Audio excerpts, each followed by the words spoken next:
এ পর্দার অন্তরের মা,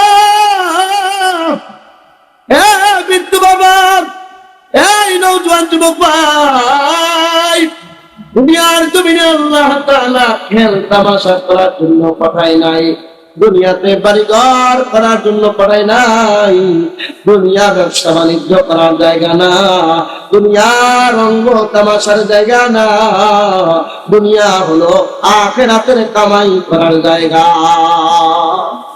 কিন্তু আপনার আমার জীবনের হায়াত আস্তে আস্তে চলে যাইতেছে, আপনার আমার বয়স হয়ে গেছে, আপনার আমার বয়স হয়ে দিয়া এখন 40-50 বছর হয়ে গেছে।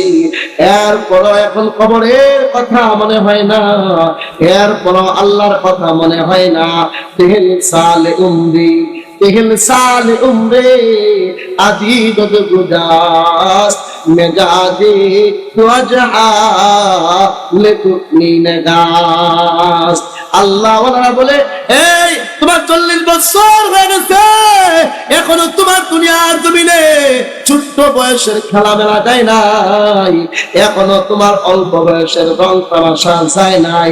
হায় রে, তোমার সামনে না কবর আছে, তোমার সামনে না আখিরাত আছে, তোমার সামনে না আল্লাহর দরবারে দাঁড়াইয়া দুনিয়ার হায়াতে জিন্দেগির হিসাব দেওয়া লাগবে।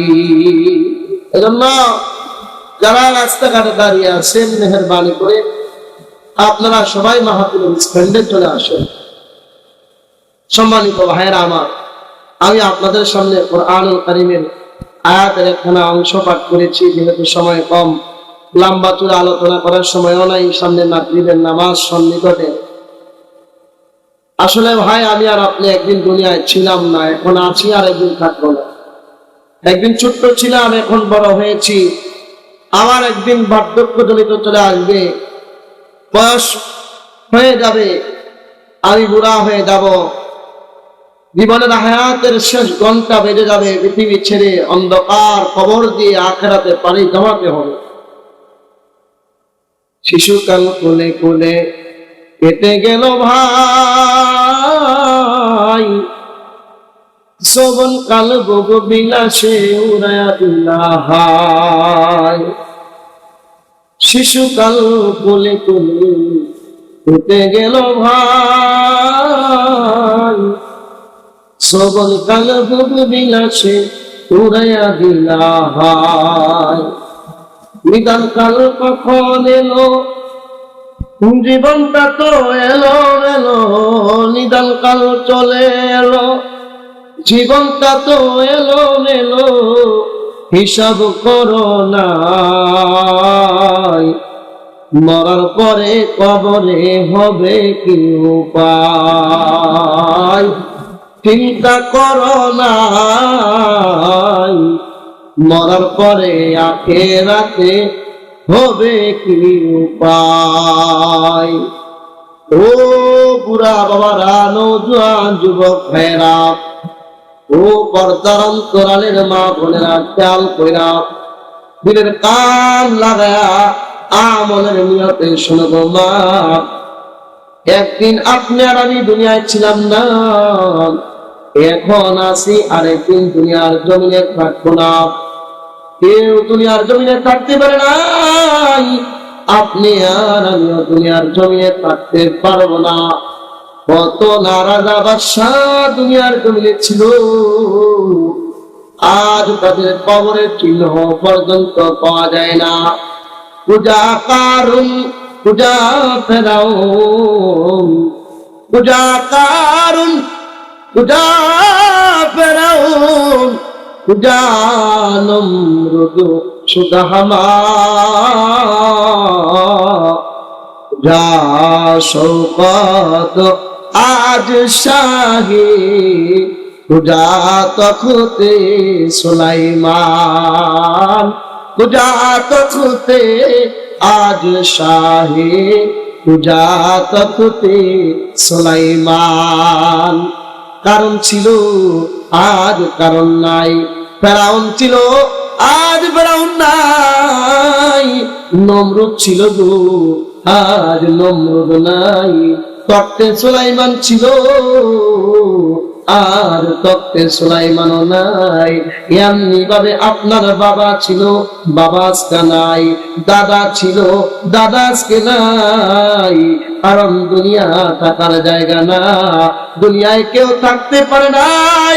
এই দুনিয়ার জমিনে আপনি আর আমিও থাকতে পারবো না, কারণ দুনিয়া তো থাকার জায়গাই না। দুনিয়া পুরাটা দুনিয়াই তো হইল ক্ষণস্থায়ী জিন্দগি। এহি হাম সব, এহি হাম সব, এহি হাম সব মুসাফির হ্যায়, वही आखिर ठिकाना, कोई आगे रवाना है, कोई पीछे रवाना। ও ভাইরা, দুনিয়া তো থাকার জায়গায় না, কেউ থাকতে পারে নাই। আপনি আর আমিও দুনিয়ার জমিনে থাকতে পারবো না, দুনিয়ার জমিন থাকার জায়গা না। এ ভাই, একদিন ছিলাম না, আজকে দুনিয়ার জমিনে আসি, আর একদিন যে থাকবো না, তাহলে আমি ছিলাম কোথায়? আর আছি, আবার চলে যাব কোথায়? আমি যে ছিলাম না, কে আমাকে বানাইলো, আর আমারে কেন পাঠাইলো, আর আমি কি করলাম? ও ভাই, এই জন্যই তো আল্লাহ তাআলা কোরআনুল কারীমে জানায় দিয়েছে, নিশ্চয় মানুষ এবং জিন জাতিকে একমাত্র আমি আল্লাহ তাআলার ইবাদত আর বندگی করার জন্য বানাইছি। সুবহানাল্লাহ। এ পর্দার অন্তরের মা, এ বিদ্যু বাবা, এই নওজোয়ান যুবক ভাই, দুনিয়ার জমিনে আল্লাহ তাআলা খেল তামাশা করার জন্য পাঠায় নাই, দুনিয়াতে বাড়িঘর করার জন্য পাঠায় নাই। দুনিয়া ব্যবসা বাণিজ্য করার জায়গা না, দুনিয়া রঙ্গ তামাশার জায়গা না, দুনিয়া হলো আখিরাতের কামাই করার জায়গা। কিন্তু আপনার আমার জীবনের হায়াত আস্তে আস্তে চলে যাইতেছে, আপনার আমার বয়স হয়ে গেছে, আপনার আমার বয়স হয়ে দিয়া এখন 40-50 বছর হয়ে গেছে। এরপরও এখন কবরের কথা মনে হয় না, এরপরও আল্লাহর কথা মনে হয় না। তেহেল সালে উমরি, তেহেল সালে উমরে আদি দদ গুজাস মেজাজে তুজহা লেতুনি নগাস। আল্লাহ ওয়ালা বলে, এই তোমার 40 বছর হয়ে গেছে, এখনো তোমার দুনিয়ার জমিনে ছোট্ট বয়সের খেলামেলা যায় নাই, এখনো তোমার অল্প বয়সের রং তামাশা যায় নাই। হাই রে, তোমার সামনে না কবর আছে, তোমার সামনে না আখিরাত আছে, তোমার সামনে না আল্লাহর দরবারে দাঁড়াইয়া দুনিয়ার হায়াতে জিন্দেগির হিসাব দেওয়া লাগবে। হ্যাঁ আমার দুনিয়ার জমিনের হিসাব দেওয়া লাগবে তো। এই জন্যই তো আল্লাহ তাআলা বলেন, এই তোমাদেরকে আমি ইবাদত করার জন্য বানাইছি। সুন্দর একটা কথা শুনেন, ইবাদত হলো নামাজ রোজা, এগুলাই তো আমরা মনে করি। কি বলেন আপনারা? ইবাদত মানে হলো নামাজ, এই ইবাদত মানে হলো রোজা। কিন্তু গোটা দুনিয়ার মানুষ যদি নামাজ না পড়ে, আল্লাহ তাআলার কিছু আসে যায় না। কথা বলেন ঠিক কিনা? গোটা দুনিয়ার মানুষ যদি নামাজ পড়ে, তো আল্লাহর বাদশাহী বাড়বো, বিষয়টা এমন না।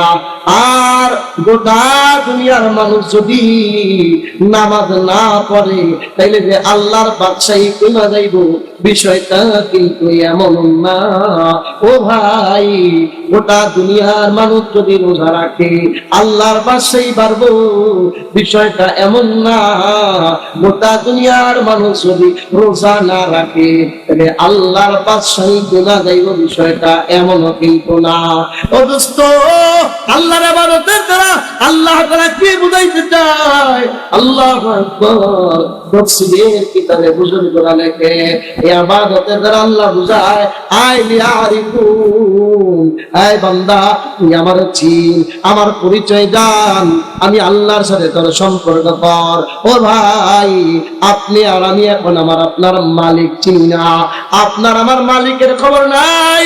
ও ভাই, দুনিয়ার কোন দোকানে যদি কর্মচারী হয়ে যায়, 7,000 টাকা বেতন, সকাল থেকে সন্ধ্যা পর্যন্ত তার ডিউটি।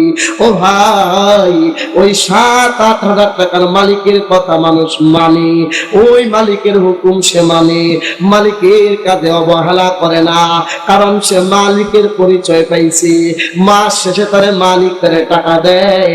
যারা গার্মেন্টসে চাকরি করে, ওই সারা রাত যারা ডিউটি করে, মালিক নাই, তার সামনে মালিক নাই, এরপরও কাজে ফাঁকি দেওয়া যায় না, কারণ সে জানে এই কাজের বিনিময়ে আমার মালিক আমারে মাস শেষে টাকা দিব। 8-10 হাজার টাকা পাইয়া সে মালিকের পরিচয় পাইছে। ও ভাই, কিন্তু আমার আপনার মালিক তো 8-10 হাজার টাকা দেবেন না মালিক না, আপনার আমার মালিক তো এমন মালিক, যেই মালিক আপনার আমারে বানাইছে, বলেন না সুবহানাল্লাহ। যেই মালিক আপনার আমারে বানাইছে, যেই মালিক আপনার আমার রিজিক পৌঁছায়, যেই মালিক আপনার আমার নাকে নিঃশ্বাস পৌঁছায়, যেই মালিক আপনারে আমারে সব দিতেছে। আসমান বানাইছেন আল্লাহ, জমিন বানাইছেন আল্লাহ, ও আল্লাহ গাছ গাছালি দিছেন আল্লাহ। আচ্ছা মানুষ বলো দেখি, রাত্রি কেন কালো, সূর্য মামা কোথা হতে পাইল এত আলো? ফুল ফুল নানান রঙের কেমন করে হয়, পাতাগুলো সবুজ বটে ফুলের মতো নয়। দুধ কেন এত সাদা, মরিচ কেন জাল, আমগুলো পাকলে বলো কেমনে হয় তা লাল? জোরে কন্যা সুবহানাল্লাহ। ডিমগুলো সব একই রঙের, ডিমগুলো সব একই রঙের, পার্থক্য নয় মোটে, সাদা কালো বাচ্চাগুলো কেমন করে ফোটে। আমরা সবাই বাস করি এই পৃথিবীর অঙ্গে, হাতের লেখা মুখের চেহারা মিলে না কারোর সঙ্গে, আর মিলে না কলমের সই বুড়া আঙুলের তীর। প্রমাণ হলেন মহান আল্লাহ একজন আছেন ঠিক। জোরে কন্যা আল্লাহু আকবার।